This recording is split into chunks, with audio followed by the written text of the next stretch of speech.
ধীরে ধীরে অন্ধকার নেমে আসছে সিরিয়ার উপকূলের এক শান্ত দ্বীপ আরওয়াদে। সূর্য ডোবার কথা বলছি না, বরং এক শিল্পের অস্তাচলের কথা বলছি, যেটা শুরু হয়েছিল প্রায় ২৫০০ বছর আগে। যেখানে কাঠে কুড়ুলের শব্দ মিশে থাকতো বাতাসে, তৈরি হতো ঐতিহ্যবাহী নৌকা, যা একসময় ভূমধ্যসাগর পাড়ি দিত বাণিজ্যের আশায়। আর এখন তা তৈরি হচ্ছে হাতে গোনা কয়েকজনের কাছে। এই দ্বীপের ভেতরে সরু গলিপথ পেরিয়ে গেলে দেখা মেলে বাহলাওয়ান পরিবারের কাঠের নৌকার কর্মশালা।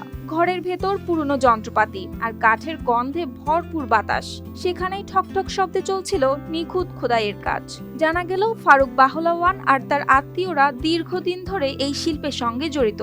পরিবারের পুরনো প্রজন্ম থেকে তারা এই কাজ শিখেছেন। তাদের মতে তাদের তৈরি নৌকাগুলো এখনো ব্যবহারযোগ্য ও টেকসই। কেউ কেউ বলেন এগুলো আধুনিক ফাইবার গ্লাস নৌকার চেয়েও বেশি কার্যকর।